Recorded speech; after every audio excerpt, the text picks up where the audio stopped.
भारत माता की भारत माता की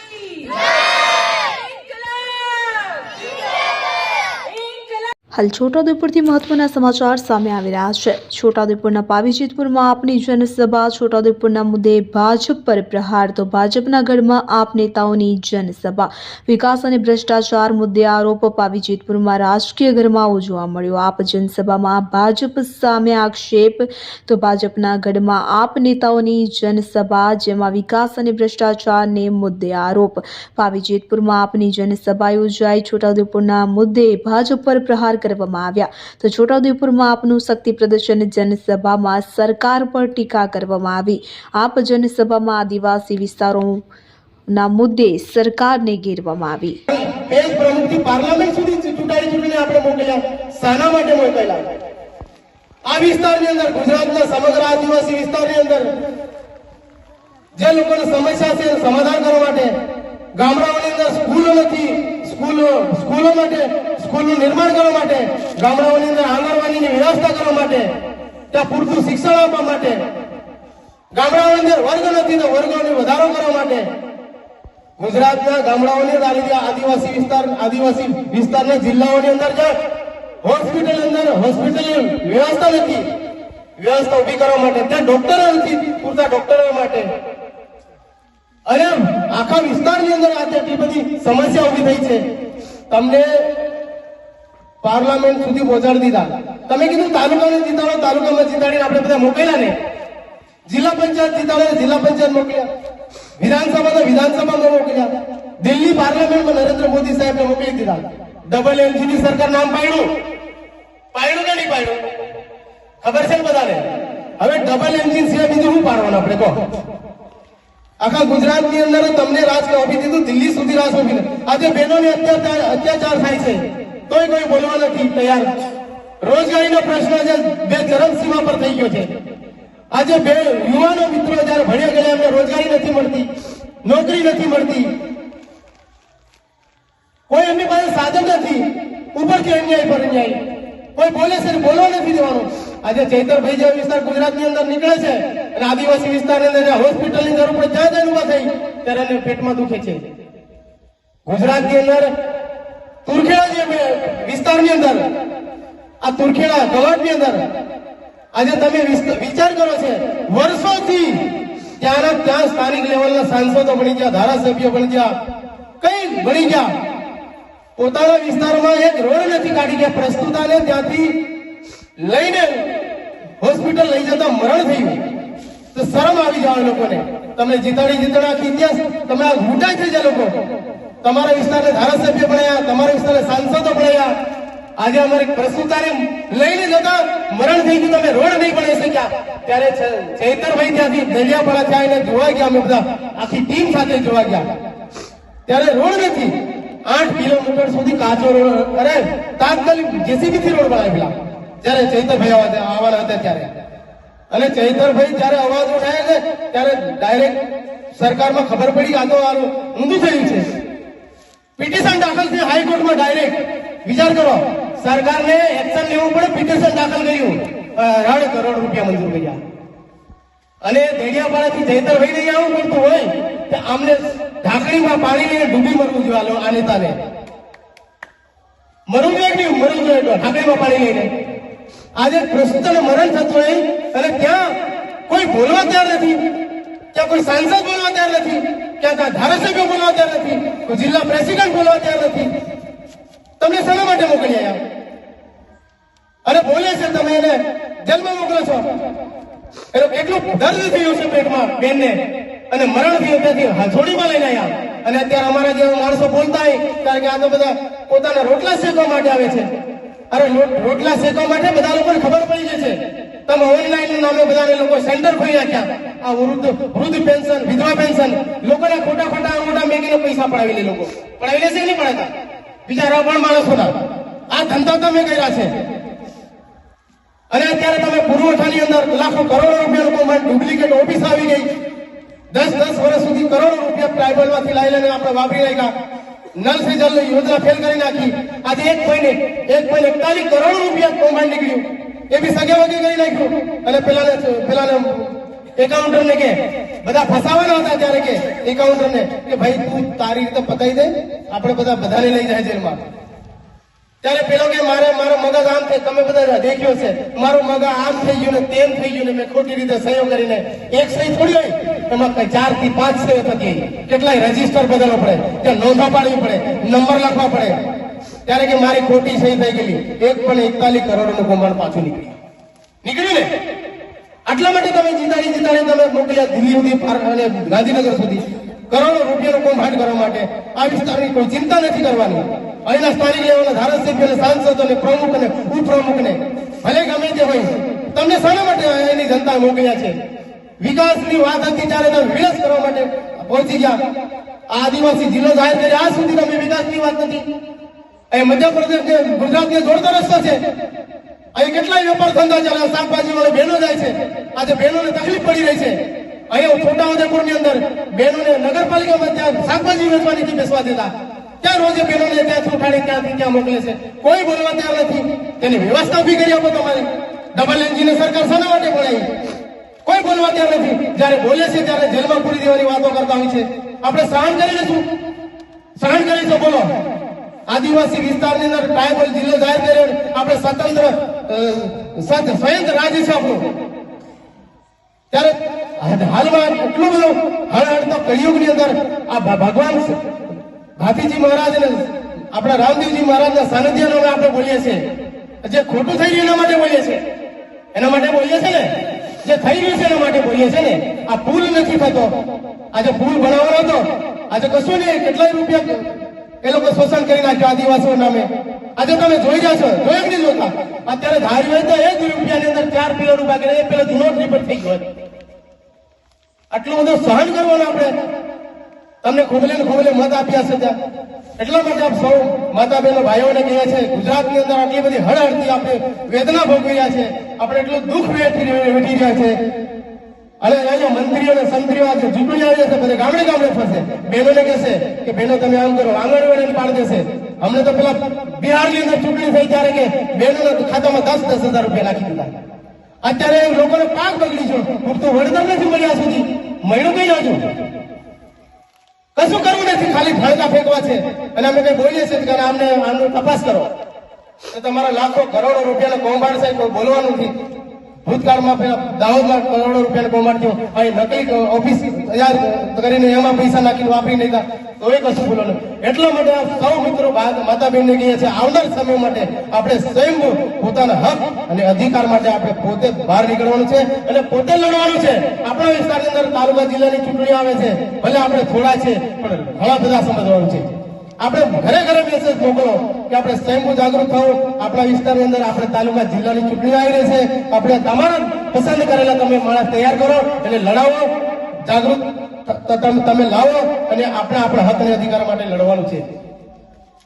આજે ચૈતરભાઈ ગુજરાતના સમગ્ર વિસ્તારની અંદર જાય છે, ગમે ત્યાં અડધી રાતે પણ આઈને ઉભા રહે છે. આપણા વિસ્તાર માટે લડે છે, આપણા હક અને અધિકાર માટે લડે છે. આપણે કઈ પોતાના માટે નથી લડતા. આપણે એટલું બધું આરક્ષણની અંદર આપણો રિઝર્વ છે. આજે ભરતીઓની અંદર છોકરાઓને જેટલા ભણી કેટલાય ગાંડા થઈ ગયા, લોકો મજૂરી જાય છે. આજે પેપરો ફૂટી જાય, દિવસે દિવસે પરિપત્ર નવા પરિપત્ર કરી દે, જમીનો હડપી લેવાનું કામો કરે છે. એટલા માટે આપણે નેતા પણ આ લોકોને ગરીબ માણસ કોઈ ચિંતા નથી કરવી. સૌ ભાઈઓને આપણે કહીએ છીએ, આવનાર સમય આપણે સ્વયં જાગૃત થવું અને સ્વયં આગળ આવવાની જરૂર છે. અને આ તબક્કે આજે આપના ત્યાં અમને બોલાયા અને બોલવાનો મોકો આપ્યો એ બદલ આપને તરફથી હું ખૂબ આભાર માનું છું. અને મારા કહેવાથી કંઈ પણ મારા બોલવાથી ભૂલ થઈ તો હું માફી ચાહું છું. અને આજના તબક્કે સમય ઓછો. માતા કી જય! ભારત માતા કી જય!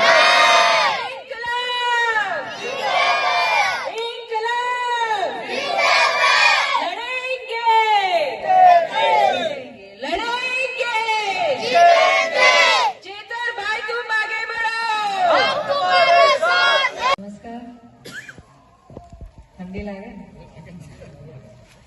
કઈ નહીં, આપણે હવે તૈયાર થઈ જવાનું છે. આપણને ખબર છે કે આજે આપણે માતર ગામ ભેગા થયા. કેમ ભેગા થયા છે? આમ આદમી પાર્ટીની મીટિંગ છે. હવે આગામી તાલુકા પંચાયત અને જિલ્લા પંચાયતની ચૂંટણીઓ આવે છે, તો આપણે હવે નિર્ણય લેવાનું છે કે આ 5 વર્ષ પછી પાછો આપણને એક મોકો મળ્યો છે કે આ વખતે આમ આદમી પાર્ટીનો ઉમેદવાર જે પણ પાર્ટી ઉભો કરે એને આપણે ખૂબ બહુમતીથી વોટ આપીને જીતાડવાનું છે. જીતાડશો ને? કોણ કોણ જીતાડશે? મને હાથ ઊંચું કરો તો ખબર પડશે કેટલા વોટ મળશે. એ નહીં કરે એટલે સમજી જાઓ. તો તમે નિર્ણય લીધું છે કે તમને પરિવર્તન જોઈએ છે અને એ પરિવર્તન, સત્તા પરિવર્તનથી આપણું ભાગ્ય બદલાય એવું પણ પ્રયત્ન કરીએ. તમે આગામી બીજી પાર્ટી, કોંગ્રેસ હોય, ભાજપ હોય, એમને તમે સત્તા આપી હતી, પણ મને નથી લાગતું આ સત્તાનો ઉપયોગ બરાબર રીતે અહીંયાના નેતાઓ કે અહીંયા જે ચૂંટાયેલી પાકો ગઈ છે એ લોકો કર્યું છે. તો કેમ ના આપણા પાસે નવો વિકલ્પ છે. આમ આદમી પાર્ટી ભાડો ઝાડુ શું કહીએ આપણે સમજી શકીએ ને. આપણે જે ભાડો ઝાડુની વાત કરીએ તો એનાથી આપણે હવે થોડી સફાઈ કરવાની છે. કોની સફાઈ કરીએ? કૌભાંડોની સફાઈ કરીએ. એવા નેતાઓની સફાઈ કરીએ જે 5 વર્ષ સુધી દેખાય ના. એવા લોકોની સફાઈ કરીએ જે આપણા હક અને અધિકાર ખાઈ જાય. એવા લોકોની સફાઈ કરીએ, એવી એજન્સીઓની સફાઈ કરીએ જે ખોટા અને ખરાબ પુલો બનાવે, જે આપણી ગ્રાન્ટો ખાઈ જાય. અને ગાંધીનગરમાં બેઠેલી સરકાર જે ભેરી અને ગૂંગી તો છે, જેને આંધળી પણ છે, અને એમને લોકોના દુઃખથી કોઈ લેવા દેવાનું નથી. તો આગામી તાલુકા પંચાયત અને જિલ્લા પંચાયતની ચૂંટણીમાં આમ આદમી પાર્ટીના ઉમેદવારને ખૂબ સરસ બહુમતીથી જીતાડો. તમારા સગા સંબંધીઓ હોય, બહેનો, મિત્રો, બહેનો, તમારી જે આપણી બહેનોની ટોળકી હોય ને એને થોડું બેસીને આપણે સમજાવવું પડશે. કેમ કે સૌથી મોટો મુદ્દો જે ઘર ચલાવવાનું આવે છે, મારી બહેનો દુઃખ સમજી શકે છે. એક પ્રધાનમંત્રી હમણાં બનીને બેઠા છે, એ કીધું તું મારી બહેનો, મારી બહેનો, તમે જે ચૂલો સળગાવ છો એ ચૂલોમાંથી જે ધુમાડો નીકળે, એ ધુમાડાથી તમારો આંસુ નીકળે, તો એમને આંસુ નીકળે, એમને દુઃખ થાય. પણ હવે પ્રધાનમંત્રી બની ગયા તો હવે એમને દુઃખ દેખાતું નહીં. ફ્રીમાં ગેસ સિલિન્ડર આપવાનું કીધું તું, ક્યાં છે હવે ગેસ સિલિન્ડર? ફ્રીમાં ગેસ મળે છે? તમને જે ગેસ ઉપર જે સબસિડી આપવામાં આવતી હતી એ પણ તમારાથી લઈ લીધી, ખબર ને? ઓછા ભાવે સિલિન્ડર. તો હવે ઘરમાં ઝઘડા થાય? ગેસ પૂરું થઈ ગયું તો અહીંયા વજન આવે કે નહીં? આ બાજુ આવે છે, ઝઘડો થાય છે, તું મેમે થાય છે. તો જો એક ગેસ સિલિન્ડર ને ઘરમાં ઝઘડા ખાડી દીધા. પણ આ સરકારને કોઈ પડેલી નથી. કેમ? કેમ કે એમના ગજવા ભરાય છે. જે આપણા આદિવાસીઓ માટે જે ગ્રાન્ટો આવે છે, એ ગ્રાન્ટોનો દુરુપયોગ થાય છે. એ જે આપણા કલ્યાણ માટે કે સમાજ માટે કે ગામ માટે જે વાપરવાનું હોય વ્યવસ્થિત રીતે એ વપરાતું નથી. તમે જોયું હશે સિહોદ પુલ થોડું દૂર છે, કેવી પરિસ્થિતિ છે. આપણે તો ધમ પછાડા કરીએ પણ આ સરકારને કઈ મતલબ ખબર જ નહીં પડતી, કઈ ઊંઘમાં છે. હમણાં પ્રધાનમંત્રી આવે ને બધા દોડતા થઈ જશે. 1 કલાકમાં પુલ ઉભું કરે એવું લાગે. તો ખાલી પ્રધાનમંત્રીઓ માટે જ પુલ છે, કેમ આપણા માટે પુલ નહીં? આપણને જીવવાનો અધિકાર નહીં? હું મારા યુવાનોને પૂછવા માંગુ છું, કેટલા યુવાનો અહીંયા કોલેજ જાય છે, શિક્ષણ ચાલુ છે? કોનું? બહેનોમાં કોઈ નહીં. પણ જે ભણતા હશે એમાં શરમાવાની જરૂરત નથી, પણ જે ભણતા હશે ને એમાંથી બહુ યુવાનોએ કોલેજ છોડી દીધી હશે વચ્ચે, 1 વર્ષ પાસ કરીને કે બીજા વર્ષ પાસ કરીને. સાચી વાત? તમારા મિત્રો હશે એવા. સાચી વાત ને? શિક્ષણ પૂરું નહીં કરી શકતા. એનું કારણ છે પહેલું સૌથી મોટું કારણ તમે ફીસ નથી ભરી શકતા. પૈસા નહીં, આપણે એટલા અમીર નથી, આપણે મજૂરી ખેતી કરીને આપણે જીવીએ છીએ. પણ જે યુવા ભણવા માંગે છે, કોલેજ જાય છે, એ ફીસ ભરી નથી શકતા. એના માટે સરકાર તરફથી બહુ વર્ષોથી એક સબસિડી કે શિષ્યવૃત્તિ આપવામાં આવશે, ખબર ને? સરકાર ફીસ ભરે, વચ્ચે ફીસ ભર, હા એ જ વાત પર આવું છું. વચ્ચે એ ફીસ ચાલુ હતી, પણ આ સરકારે 2-3 વર્ષ આ ફીસ બંધ કરી દીધી. કોઈ યુવાને ફીસ આપતા નતા, તો કોલેજની ફીસ કેવી રીતે ભરે? ઘરમાં તો આપણે પૈસા છે નહીં, આપણે ભણવું છે, આગળ પોતાનું ભવિષ્ય બનાવવું છે. પણ આ સબસિડી જે રોકી દીધી, તો ફીસ કોલેજમાં ભણાય, આપણે ભરી નહીં શક્યા, તો કોલેજ તો મફતમાં ભણાય નહીં. કોઈ પણ કોર્સ કરવા જાઓ, ભણવા જાઓ, એ મફતમાં તો નહીં ભણાવતા ને, ફીસ ભરવું પડે. પણ આ ફીસ નહીં ભરાય તો શું કર્યું? એ કોલેજથી આપણા યુવા કે યુવતીને કાઢી નાખ્યું. કોલેજથી પહેલો વર્ષ પાસ કર્યો કે બીજો વર્ષ પણ કાઢી નાખ્યું વચ્ચે. હવે 2-3 વર્ષ પછી આપણા ચેતરભાઈ એક મોટી લડત આપી. એક જ ધારાસભ્ય છે જે બોલે છે આખા ગુજરાતમાં, સાચી વાત ને? એક જ યોદ્ધા છે, એક જ આપણો ટાઈગર ચેતર વસાવા એક સરસ લડત આપી હતી બિરસા મુંડા ભવનમાં આપણા યુવાનોની શિષ્યવૃત્તિ ચાલુ કરવા માટે 2-3 વર્ષ પહેલા. તો આ સરકાર ઉપર વજન આવ્યું, તો વચ્ચે શિષ્યવૃત્તિ જે જૂની હતી ને ચાલુ કરવામાં આવી હતી, અને જે ચાલુ હતા બાળકો એમને લાભ મળ્યું. પણ જે યુવા કોલેજથી બહાર નીકળી ગયા કે કોલેજ એમને કાઢી નાખ્યું, 2-3 વર્ષ તો એમના બગડી ગયા ને. હવે જે નીકળી ગયા એમનું મનોબળ તો તૂટી ગયું. બિચારા હવે પાછા કોલેજ જાય ભણવા? ના જાય, એમનું ભવિષ્ય તો પૂરું કરી નાખ્યું. પાછું ફરતી એ લોકોએ ફીસ બંધ કરી દીધી. પાછી ચેતરભાઈ હમણાં થોડા ટાઈમ પહેલા લડત આપી, પાછી સબસિડી ચાલુ થઈ. તો જે નસીબદાર હતા એમને સબસિડી મળી, પણ જે કોલેજથી બહાર નીકળી ગયા એમનું ભવિષ્ય આ સરકારે ખતમ કરી દીધું. હવે આ ભવિષ્ય ખતમ કરી દીધું કેવી રીતે? હવે નોકરી મળે? ભણવાનું પૂરું ના થાય એના પહેલા નોકરી મળે? નોકરી પણ નહીં મળે ને. સરકારી નોકરી તો દૂરની વાત, હવે તો સપનો થઈ ગયો છે સરકારી નોકરી. ખાનગી નોકરીમાં પણ હવે આખું ભણતર માંગે છે, કેટલા કાગળો માંગે છે, સર્ટિફિકેટ માંગે છે. બહેનો, યુવાઓ માંગે છે ને. તો આપણું ભણતર જ પૂરું નથી તો સારી નોકરી ક્યાંથી મળે? તો ચલો નોકરી નહીં મળી, હવે કેવી રીતે આપણે જીવન જીવીએ? ખેતી પર જીવી લઈએ. ભગવાને જમીન આપી છે, ખેતી કરીને જીવી લઈએ. પણ એમાં પણ આ સરકાર ધ્યાન નથી આપતી. તમને કપાસના ભાવ મળે છે બરાબર? અનાજના ભાવ મળે છે બરાબર?